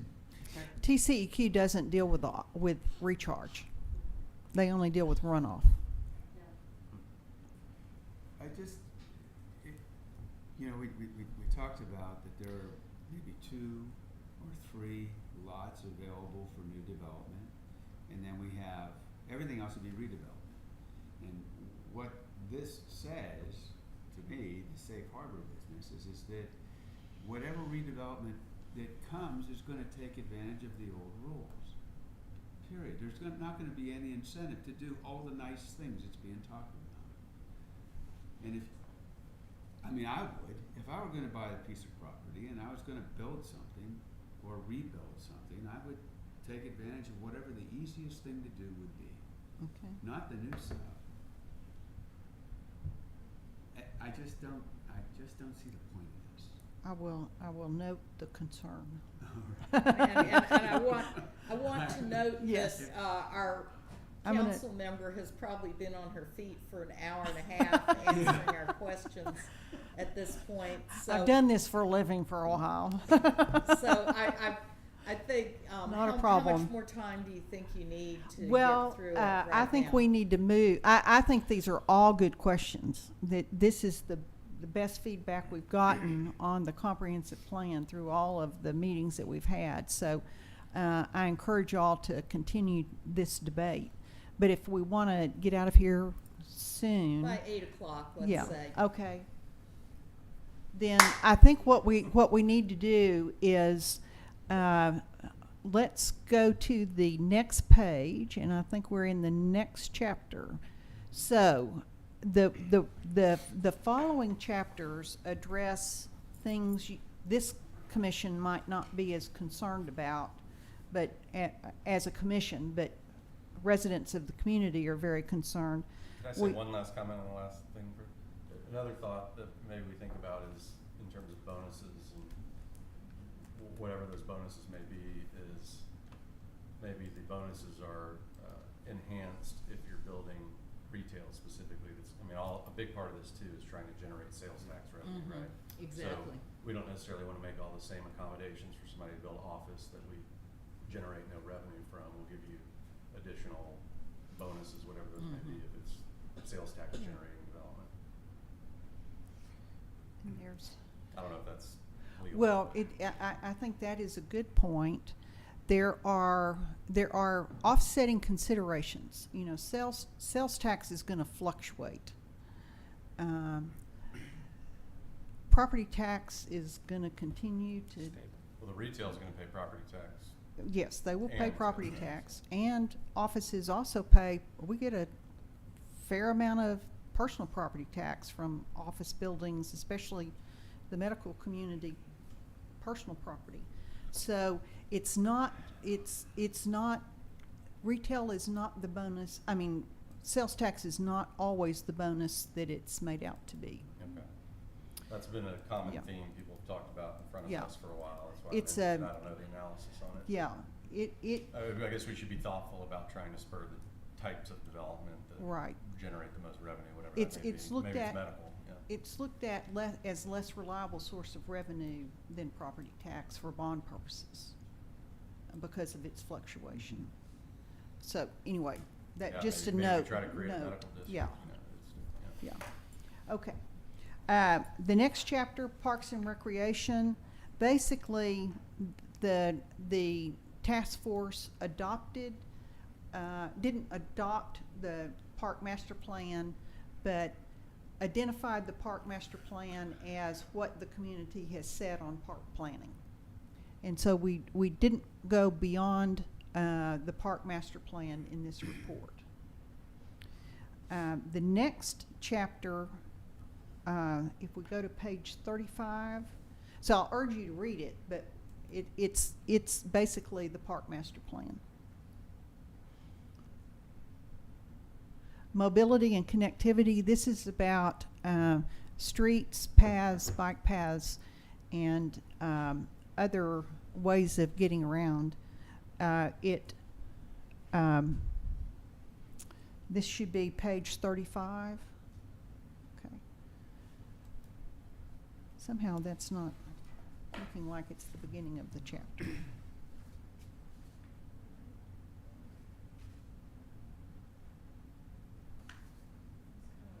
Oh.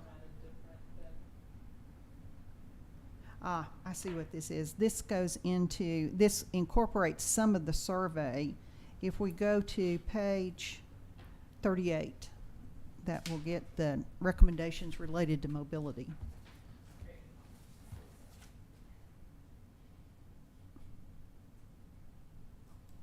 There we go, bottom of the page. I do encourage you to look through the report because it's got a good amount of information from the surveys that were done. These are the recommendations. Conduct a traffic study with the eye towards creating safe accessibility from the residential areas of Rollingwood to commercial areas along Bee Caves Road, specifically along Delana Lane, Rollingwood Drive, Edge Cove Drive, and at the crossings of these roadways over Bee Caves Road. We've talked about that. Consider a pedestrian refuge island and crosswalks at or near Bee Caves Road in the intersection between Rollingwood Drive and Edge Grove Drive. That again will require TxDOT permission. That's a long-term goal, but important. 3, consider adopting a policy allowing uses at golf cart type vehicles on residential roads and up to commercial areas on Bee Caves Road. We kind of do that already. Yeah, I was gonna say, don't we already allow golf carts? I around haven't our looked at that part of the residential code to areas? know if we do, we're Or- done, Or nobody complains, I We do. guess. yeah. Yeah. Encourage sidewalks on the rear of commercial development for additional bike and pedestrian usage. Add a crosswalk over Rollingwood Drive next to the Rollingwood Park. Add an improved hike and bike path along Edgegrove Drive from Rollingwood Drive to Bee Caves Road. So those recommendations are addressed, you'll find that several different places in the report. The next chapter deals with economic development and fiscal policy, page 39.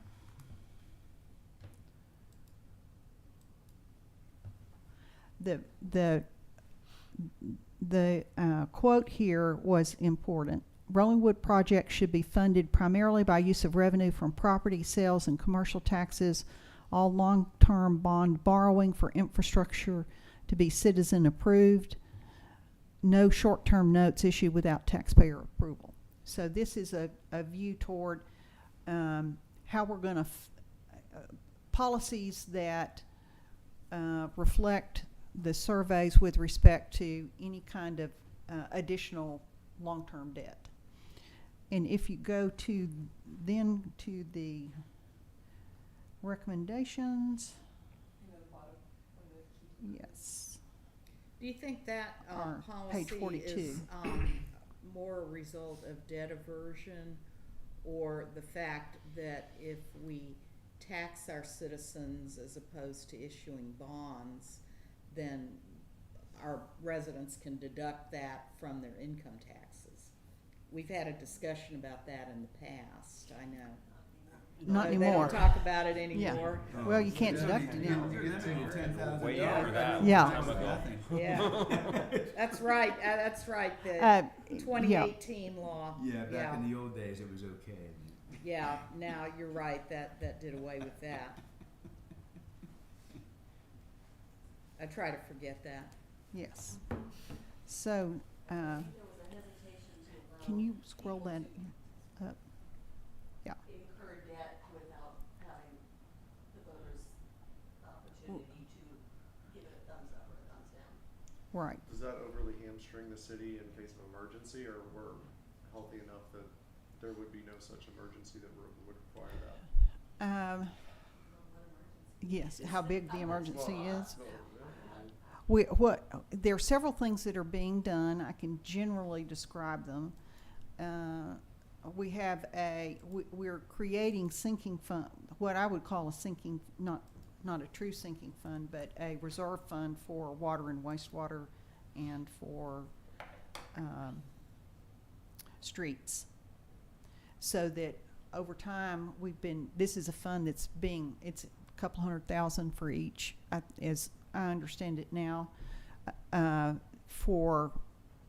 so that you don't have to go borrow short-term money or go to the expense of a bond issuance. But for things like long-term capital improvements, the council is considering what might be included in a water bond package. Improvements to water infrastructure, pipes in the streets, fire hydrants, pressure points within pumps and pressure points to improve the reliability and water pressures and water pressures at fire hydrants, particularly for this community. So there's been a study, it's under review now. That would be it's at $6 million now. We think it'll come down some. But when you take those facilities, will be 25, 30-year facilities. And so when you're doing that amount of money for a project that's going to last that long, you want to do it with bonds because it equalizes the cost over the next 30 years for everybody that lives here. So that's, those are notions for fiscal policy. So, and this is a bit, these recommendations are a step above that level of detail. But maintain a positive and competitive business-friendly climate that will retain, grow, and attract high-quality restaurants and retail businesses in the city's commercial corridor along Big Case Road. Rather than build multi-story, multifamily housing, continue to invest in single-family character and quality of life that provide the city with a competitive advantage in terms of economic development and growth in property value. And that point got brought home to me on the campaign trail last fall, because several residents who are developers said this is the last single-family sold community in Austin. And that's attractive to a lot of people. So third, look first to new revenue made available by increases in market value of new and existing Rollingwood properties to fund projects rather than raising property taxes. So we know our property values are increasing. The city share, well, it depends on the tax rate that's set by the council, but under current tax rates, the city gets about 12% of the property taxes that are collected on a residential home. The rest goes to the school district and the fire and emergency service district. So that gives you a ballpark on that. But the notion is those revenues from property taxes will be increasing. Let's use that first before we increase tax rates.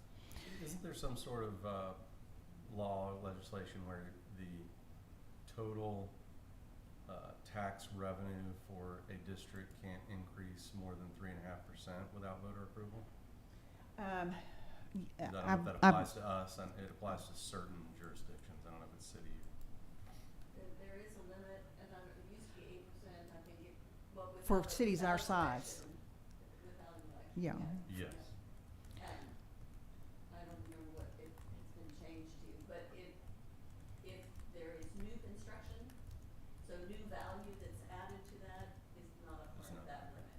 So you can add that value to the base that you're allowed to. That's the rate, not the market value. I mean, that's the It's rate, not the total gross dollars. tax. Yes. dollars. It's the total gross dollars. That's my understanding. So that Yes. means the city would have to lower the tax rate? Right. Did that last year.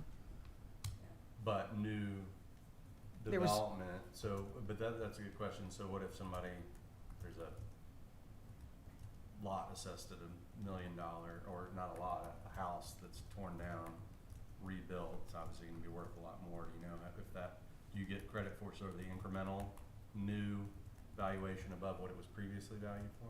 Yes, that doesn't restrict Mhm. what we're allowed to go up on. So somebody scrapes a lot and builds a big mansion, that's a brand new assessment. Or maybe it's the incremental above what it was previously, Yeah. something along those lines. Sounds really fun to calculate. Yeah, that sounds like a I good mean, math problem. maybe- There, maybe it's a the three, database. it's a 3-page sheet. If you look at go back to September city council meeting and the budget documents, and there'll be a tax rate calculation, and it's a single space 3-pager to get to that number. Either the no new tax revenue number or the cap number, and, you know, whatever number falls somewhere in the middle. Yeah, it's complicated. Do we generally max out the allowable tax increase in a given year? In other words, do we maintain the 3.5% allowable on what's existing then plus the new? It's 3.5% is the current, yes, and I believe it's only on property tax in both years, so new additions I don't think count towards that.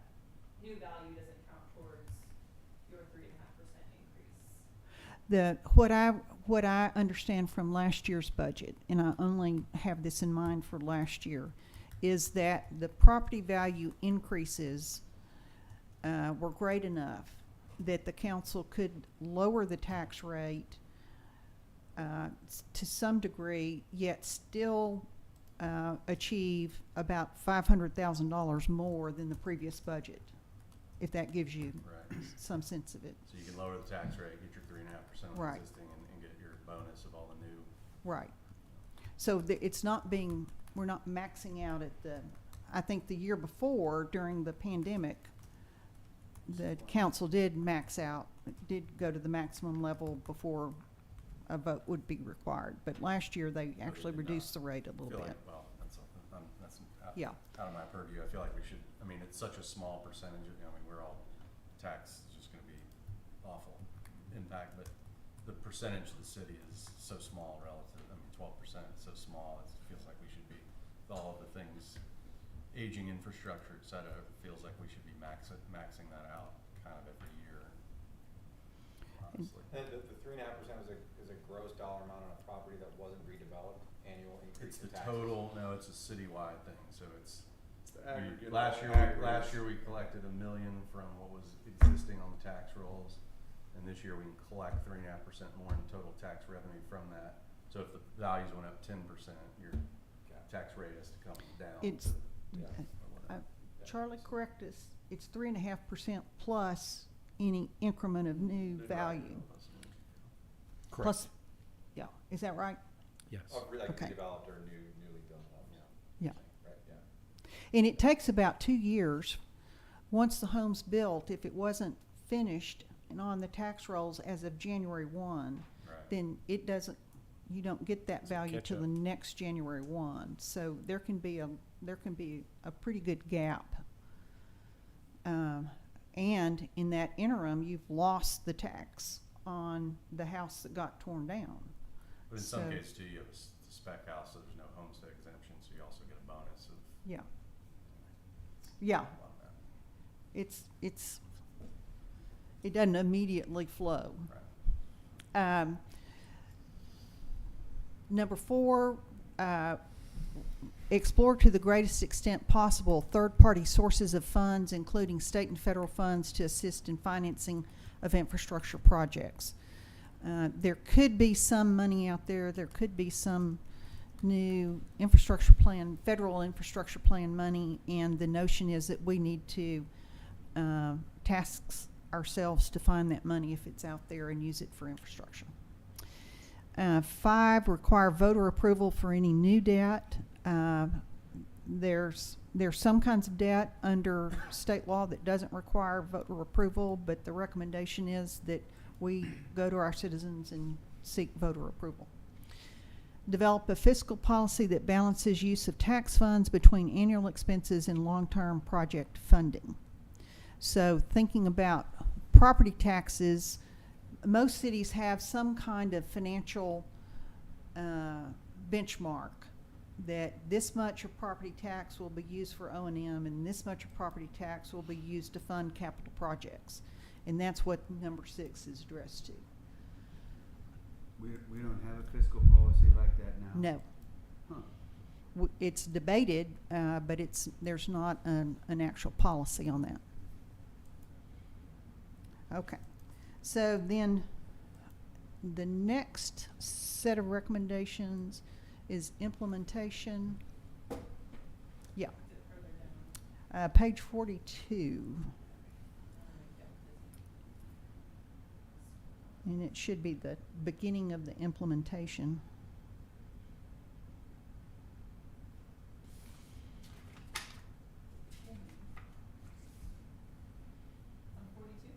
There we go. The beginning of the chapter. Yeah. Uh-huh. This chapter addresses, well, once we have this plan, what are we going to use it for? And it is the notion that these policies can't be all done at one time. This is an aspirational document. These are targeted goals like, a walking bridge over Bee Caves Road. But that we need to, as a community, identify what our priorities are and work toward them. And so implementation, this plan can be amended. The recommendations from planning type people is that it be reviewed regularly and that the community be re-engaged each time those reviews occur. Annually, maybe every other year, but on a regular basis, and to keep the community engaged in what the process is so that their input is driving what the policies are and what the priorities are. There's nothing in here around like milestone achievement or trying to have accountability to any sort of milestone achievement or anything. There's It's kind of not. the best efforts, this is what we all collectively want to do, and let's just Yes, as best we can. Good. yes, yes. So, that's it. Thank you for your Brooke, attention. thank you. Happy to Yeah. answer. Thank And if you you. get to if you go to just beyond page 43, then you get a nice little chart that has all of the recommendations in 3 pages, so. And you Good finished tool, at 3 good minutes tool. till 8. Very good. Very good. Thank you. Wrap it up in 3 minutes? I think so. So you met the statutory requirement. Yes. So is there any other role that we have with regard to this? Well, eventually, obviously, any zoning changes come back to this commission. Once this a comprehensive plan is adopted, then any zoning changes that would be required to implement the zoning portions of this would come back to this commission. So you might get something very much like these recommendations from the council, and it would be y'all's job to work out the details, work with Charlie to get an ordinance, and then recommend that ordinance back to the council. So, yes, Okay. yes. I noticed that there was a vacancy in the listing of people. It said the planning and zoning did not have a representative on this. Or used to, but doesn't I think the anymore, or something like I think that. there was a representative was on it. appointed, but that representative had some reason why he had to, Okay. exit the committee. I think it was Boy family or work. Mhm. Is this council or this group, is it disbanded now, or is it? Yes, our task, the task of the Task force is task finished. force is complete. Yes. So now it's in the task force has handed it over to the city council. The city council's had a couple of workshops on it. It's come back here. The next thing that will happen would be that it would go back to the city council.